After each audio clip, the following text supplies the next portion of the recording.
তোমাদেরকে বিনিময় যা যা প্রতিদান কি দিব আগে শোনো।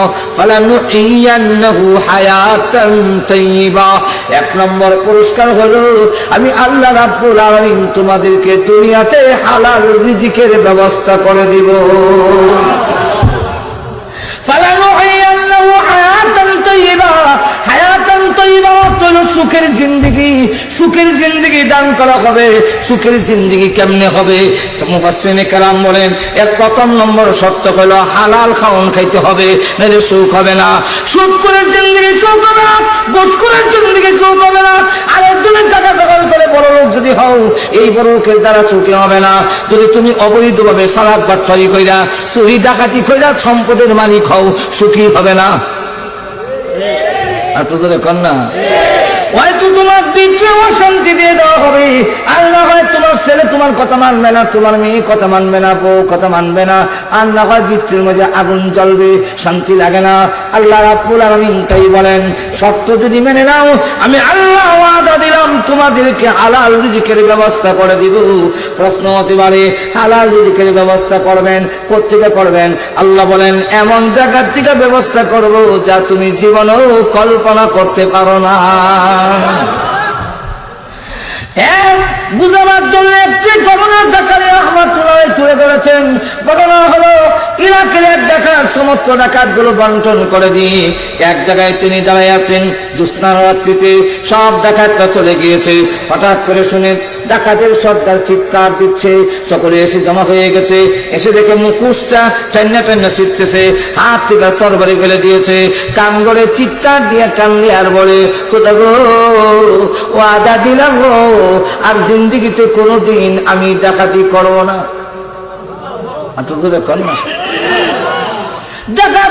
উস্তাদ কি হয়েছে? হঠাৎ করে তওবা করলেন, কারণটা কি? উনি বলেন তওবা করার কারণ হইল আমার পাশে দুইটা খেজুর গাছ, একটা জিতা আর একটা মরা।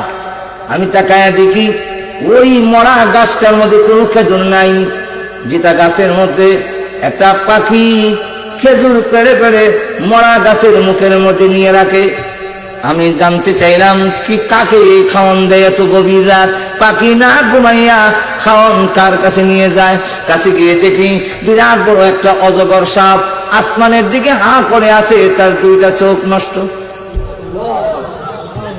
সে যেন বুঝাচ্ছি খোদা গো তুমি না বলেছ আসমান থেকে তুমি রিজিক দাও, আমার তো ক্ষেত কামান নাই, সন্তান আমাকে খাবার দিবে সিস্টেম নেই। ওগো খোদা দুইটা চক্ষু নষ্ট হয়ে গেছে, রুজি করে খাইতাম পারি না, তুমি আমার মুখে খাবার পৌঁছাইয়া দাও। এই সাপের মুখে খাবার পৌঁছাবার জন্য পাখি নিযুক্ত করে যদি আল্লাহ সাপের মুখে খাবার দেয়, এই দৃশ্য দেখে আমার ভিতরে অনুশোচনা সৃষ্টি হয়ে গেছে। ওগো আল্লাহ আমি তো সাপ নই, আমি আশরাফুল মাখলুকাত, আমার সম্মান তো ফেরেশতার চাইতে অনেক বেশি। আল্লাহ আমার মুখে আমি কেন ডাকাতি করব? আমার মুখে কি তুমি বৈধ পন্থায় খাবার পৌঁছাইতে পারো না? তাই আমি তওবা করলাম রে, জিন্দেগিতে আর কোনোদিন ডাকাতি করব না। এবার তারা ডাক দিয়ে বলে উস্তাদ আপনি যখন তওবা করেছেন আমরাও তওবা করলাম, আর ডাকাতি করব না। তাহলে চল আমরা মক্কায় চলে যাই। সুদূর ইরাকের খুরদিস্তান থেকে হেঁটে হেঁটে রওনা দিয়েছেন মক্কার দিকে। কাবা ঘরের কাছে গিয়ে আল্লাহর দরবারে ভালো করে কাঁদবে রওনা দিয়েছেন। হেঁটে হেঁটে যায়, এক গ্রামে যায় বিশ্রাম নেয়, আবার পরের দিন হাঁটে। এরম করতে করতে শীতের সময় এসে গেছে, শীত এসে গেছে, তাদের শীতের কাপড় নেই, সারা রাত কাঁপতেছে। ডাকাতরা বলে উস্তাদ অনুমতি দেন, ওই যে জাম্পারওয়ালা যায় লই অমুকের ঘরে ঢুকে গিয়ে কম্বল আর আমরা গিয়ে লেপ নিয়ে আসি। উনি ডাক দেখো না তওবা করছি আর জীবনে ডাকাতি করবো না। এরকম তাহলে মরবেন, শীতে মরবেন, এখন অন্তত জান বাঁচবে না, উপায় কি? বলে হ্যাঁ মরবো, তথাপি তওবা ভঙ্গ করবো না। একদিন ওই ইন্টারনেট পার হওয়ার পরে চতুর্থ দিন তাকায় দেখে এক বুড়ি লাগি বর দিয়ে দিয়ে সে কাবেলার কাছে বলে তোমাদের কাবেলায় অমক নামে কোন লোক আছে কি? ডাকাতের সর্দারের নাম ধরে ধরে যখন বলে সর্দার দৌড়ে গিয়া বলে মা গো ও মা আমি জীবনে ডাকাতি করার জন্য এই গ্রামে কোনোদিন আসি নাই গো মা। আমার নাম আপনি কেমনে জানলেন? আমার কোনো আত্মীয় এই গ্রামে নাই মা, আপনি আমার নামটা জানলেন কেমনে? মহিলা ডাকল, যুবকে আমার কাছে শীতের কাপড় আছে, তাকে দিলে বেশি সোয়াব হবে, এই নিয়ে বড় আমি পেরেশান ছিলাম। গত রজনীতে স্বপ্নে দেখে ওই মদিনার কামলেওয়ালা রাহমাতুল লিল আলামিন মুহাম্মদুর রাসূলুল্লাহ সাল্লাল্লাহু আলাইহি ওয়াসাল্লাম আমাকে ডেকে বলে, বুড়ি গো, তোর শীতের কাপড়গুলো ওই বাড়ির কাছে দেখ, একটা কাফেলা আছে, কাফেলার সর্দারের নাম অমুক, তার হাতে তোর শীতের কাপড়গুলো পৌঁছাইয়া দিবি। বিশ্বনবীর কাছ থেকে তোর নামটা জানছে। যুবক কান্দে, বুড়ি ডাক দিয়া বলে, সুসংবাদ শুনাইলাম, কান্দোস কেন? যুবক ডাক দিল, মাগো ও মা, ওয়াদা করছিলাম গো তওবার সময় কারো হাদিয়া নিব না। ও মা, আমি যে সময় তওবা করেছি ওই সময় ওয়াদা করেছিলাম আর কারো হাদিয়া গ্রহণ করব না। জীবনে বহুদিন মানুষের মাল খাইছি, আর খাবো না, কিন্তু আজকে বোমা আপনার হাদিয়াগুলো আমার গ্রহণ করতে হয়, কারণ আপনার এই স্বপ্নের মধ্যে হাদিয়া দেওয়ার মধ্যে ইঙ্গিত পাওয়া যায় মহান আল্লাহ আমার মতো গুনাহগারের তওবা কবুল করে ফেলেছে।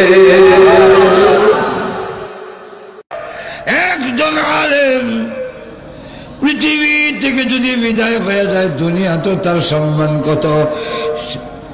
শেখ বায়ামপুরি, শাইখুল হাদিস আল্লামা গফরপুরি, রং সুরতে কালো, কিন্তু এত মর্যাদা কেন? এলেমের সম্মান মর্যাদা বাড়াইয়া দিয়েছেন। যেরকম শিক্ষে না আলেমকে মর্যাদা নিয়া জিজ্ঞাসা করবেন, এই গুনাহ কি তুমি করেছিলে? আল্লাহ, তা তো আমি করেছিলাম। আল্লাহ বলবেন, মাফ করে দিলাম। পর্দার আড়ালে জিগাইলাম, হাসরের মাঠে সাধারণ লোকের সামনে জিগাইলাম না, অপমান হবে, অসম্মান হবে। আমি আল্লাহ তোমার ভিতরে এলেম দিয়েছি, তাই পাবলিকের সামনে বেইজ্জত করলাম না। শুধু তা না, ইবনে মাজার হাদিস, আল্লাহ ইয়াশফাউ ইয়াউমাল কিয়ামাহ আল আম্বিয়া সুম্মাল উলামা সুম্মাশ শুহাদা। কিয়ামতের কঠিন ময়দানে আল্লাহ রাব্বুল আলামিন সর্বপ্রথম পয়গম্বরদেরকে বলবেন, সুপারিশ করুন, অনুমতি দিলাম। 2 নম্বরে উলামায়ে কেরামকে বলবেন, সুপারিশ করার অনুমতি দিলাম, জান্নাতের টিকিট নিয়ে যাও। আর সুপারিশ করবে তোমাদেরকে যারা সহযোগিতা করেছে। আর অসংখ্য লোকেরা 2 দিকে লাইন ধরে আছে, তারা দাঁড়ায় বলবে, হুজুর কই যান গো? গোল করে, হুজুর কই যান? কই যাই জান্নাতে, টিকিট পাইছি, জান্নাতে যাবেন হুজুর। আপনারা বলছিলেন 1 বস্তা চাউল দিলে মাদ্রাসার ছেলেরা খাইলে আল্লাহ খুশি হবে, আল্লাহ সন্তুষ্ট হইয়া আপনারা জান্নাত দিবে। আমাদের কথাটা কে বলবে? আর হুজুর কই হিসা খাও, হিসে দাও, হিসাও, হিসা হিসে হিসায় আমি হিসায়। আর ধরে হুজুর যাতায়াত দইরা মুরার বাজারও আপনারা যে চা খাওয়া ইসলাম, গম পাওয়ার আশা নয় হুজুর, আল্লাহ হওয়ার আশায় আপনি যে জান্নাতে যান, ও হিসে দাও হুজুর। আমি যে দিনের ডাকে ডাক দিয়েছিলেন, দৌড় দাঁড়ে আপনাদেরকে সাড়া দিয়েছিলাম, এখন আপনি দিয়ে চলে যান, আমাদের উপায় হিসে দাঁড়াও। এইভাবে শত শত নয়, হাজার হাজার লোক উলামায়ে কেরামের পিছনে গিয়া দাঁড়াবে। উলামায়ে কেরাম আল্লাহর দরবারে নিয়ে বলবেন, প্রভু গো, এই সমস্ত লোকেরা যা কিছু করেছে আমার ব্যক্তিত্বের কারণে নয়, আমার জন্য নয়, তার উদ্দেশ্য ছিল আমার মাধ্যমে তোমার কাছে পৌঁছে যাবে। ও মাবুদ, এখন তাদেরকে তোমার কাছে পৌঁছাইয়া দিলাম, তুমি জান্নাতে দিবা না জাহান্নামে দিবা, তোমার ইচ্ছা। আল্লাহ তখন ডাকতে বলবে, ও আলেম শোনো, আমার কাছে কেউ এসে গেলে আমি জাহান্নামে কাউকে দেই না, তারা তখন তোমার মাধ্যমে আমার কাছে পৌঁছে গেছে। সকলকে লইয়া জান্নাতে যাওয়ার অনুমতি আমি আল্লাহ দিয়ে দিলাম।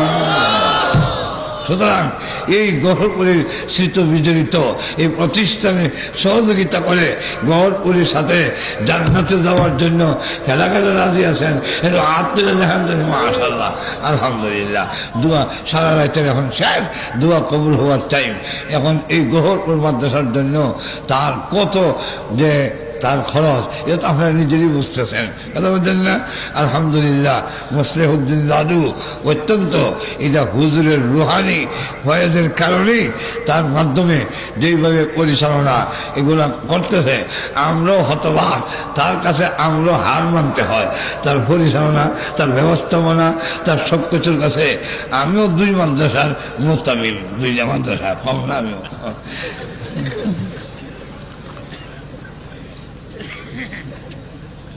কিন্তু আমিও তার কাছে আরো কয়েকদিন এসে লাগবে। আলহামদুলিল্লাহ।